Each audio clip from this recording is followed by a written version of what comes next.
It's just so good.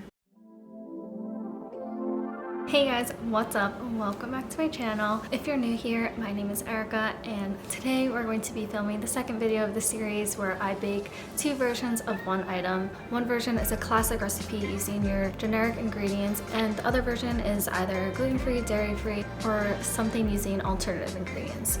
So today, as you could probably tell by the title, we're going to be making sugar cookie truffles. Both of these recipes are actually no bake, which is super awesome because they're both so easy. The alternative one is actually both dairy-free and gluten-free. I'm super excited to see how these turn out because I love making no bake truffle. So I usually use Oreos and cream cheese. This time I'm doing something a little bit different for the generic version. We're going to be using sugar cookies because this is a sugar cookie truffle, and I'm very curious to see if the one that's dairy-free will be comparable because I feel like cream cheese is a huge part of no bake truffles. So I'm gonna taste test them, my cousin's going to taste test them, and by the end of this video you guys will know if the vegan and gluten-free one is worth baking or not. Or I guess making, since it's no bake. But okay, let's get started. Okay guys, so for the classic version you're going to need white chocolate chips, sugar cookies, cream cheese, and sprinkles are optional. In a food processor, grind the cookies into fine crumbs. Add in your cream cheese and grind again until it's fully incorporated. Once the texture looks something like this, you're going to start shaping the truffles. When you're done, place them in the freezer for 15 minutes. While the truffles are in the freezer, start melting the white chocolate. Now, you can actually do this in a microwave, but since I don't have a microwave, I just took a pot, poured some hot water into it, put a heat-safe bowl inside the pot, and then pour the white chocolate chips inside the bowl. If you're using this method, then take a spoon and press the white chocolate chips up against the bowl so that they melt evenly and faster. Once all of the chocolate chips are melted, carefully remove the bowl from the pot. Now, all that's left to do is coat the truffles in the white chocolate. Using 2 utensils, you can wipe off any of the excess white chocolate, and just continue the process until all of your truffles are covered in chocolate. Adding sprinkles is optional, but if you do want to add them, then you're going to have to add them immediately. Since the truffles were in the freezer, the white chocolate is actually going to harden a lot faster than you think. But no worries, if you forgot, then you can do the method that I'm showing here. I'm just putting a bit more of the melted white chocolate on top of each truffle and then adding the sprinkles. And that's it for the classic version.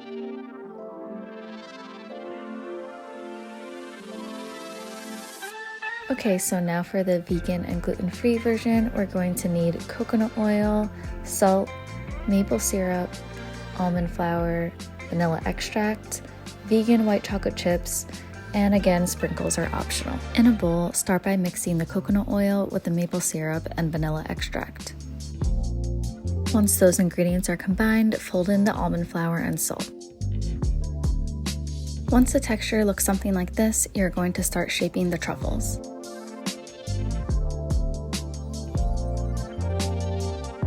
So we're melting the chocolate the same way we did for the classic version, and I totally forgot to show it, but this recipe called for a spoon of coconut oil in the white chocolate. And now all you have to do is coat the truffles in the white chocolate.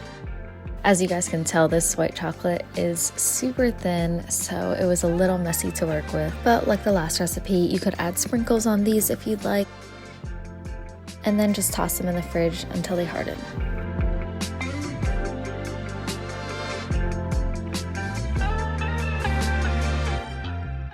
Okay, so now that both of them are done, and obviously we didn't bake them, they just had to cool down so that the chocolate could harden. I've never used vegan white chocolate chips before, and it's so interesting. It's like not as white, so I feel like that's going to be a main giveaway that is a vegan one, because I mean, just look at them.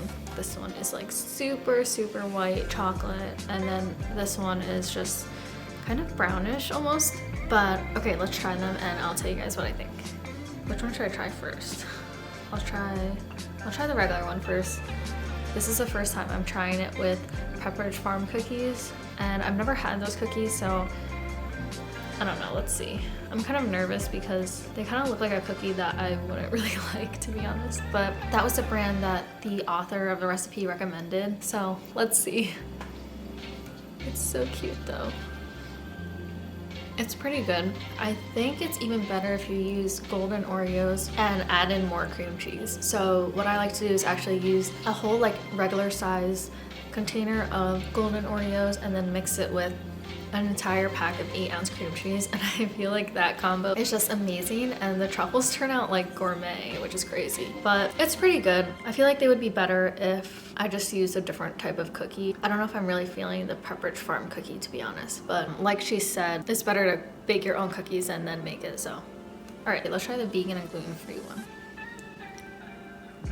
This one is so soft. It's like melting in my hand. I'm gonna be honest, it's good. I think what would make it better is if you did 2 coats of the white chocolate. So do 1 coat, let it cool in the fridge, and then do another coat, because the chocolate is so thin you can barely taste it. Even if you guys see, it's seriously so thin. But a really good thing about it is that it uses almond flour, which I feel like actually keeps you full because it's made out of almonds. I still think that the Oreo version trumps all, but if I were to make one out of these 2 again, I would make the vegan one. If I were to make a classic version, I would definitely use Oreos and more cream cheese. If I could take the inside of the vegan one and coat it in the normal white chocolate, I feel like it would be perfect. This white chocolate thickness is just, look at that. Look at that. It's just so good. All right, let's see what my cousin thinks. Okay, so my cousin is here now, so she's gonna try them. I didn't tell her which one is which yet. Oh yeah, well. Wait, can you tell? Yeah, can you tell by the look of it? Yeah, I can. So my guess, just from the look of it, is that this is the gluten-free, vegan, all the good stuff, and this is the conventional ingredients. I'm gonna try this one first. They look really pretty though. It's so interesting that this one is like a darker color. Whoa, whoa. What? I don't really like this. Supposed to be like chocolate covered, right? Mm-hmm. I think like the chocolate and the cake pop are like one. Let me cleanse my palate. Look how tall she is. All right, this one is so pretty. Look at it.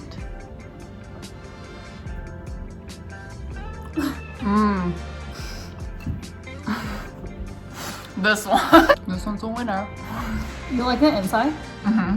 Yeah, this one has a real cake pop taste. And it's so white too, it's so pretty.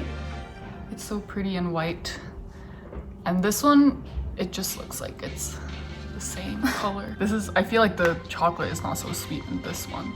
The vegan chocolate was so thin. I don't know if it's because it's that brand. But, you know, that really nice border. It's like I know, that's what I said, you know? too. Yeah, I feel like the vegan one would be better if you dip it in the normal white chocolate, but then obviously it wouldn't be vegan anymore. And then I told them that I usually make it with Oreos. Like I usually make the classic one with golden Oreos and like more cream cheese, and I feel like that's the best version of all 3. So you like the inside of that? Because I actually don't like it, and I think it's because I don't like the Pepperidge Farm cookies that I use. I don't not like it, but I like the texture. Okay, so I mean, there you guys have it. I feel like the vegan one is good for what it is. It's good for having no cream cheese. Maybe I gotta try a vegan version with vegan cream cheese or something. And then if you just dipped it twice in the white, it's not like the white chocolate tastes bad. It's just really, it's too thin. It's thin, yeah. It's thin. So like the ratio. Okay guys, so you guys saw my reaction, you guys saw Kim's reaction. I think I shared with you guys in the first video already, but I feel like I'm more biased because I just would rather choose something that has no dairy if I know what's in each recipe. I most likely will always choose the one that has healthier alternatives if like they're kind of ranked the same in my book, because I just know that it's not going to make me feel as bad afterwards. So if you guys are more like me, then I totally think that the vegan one is worth making.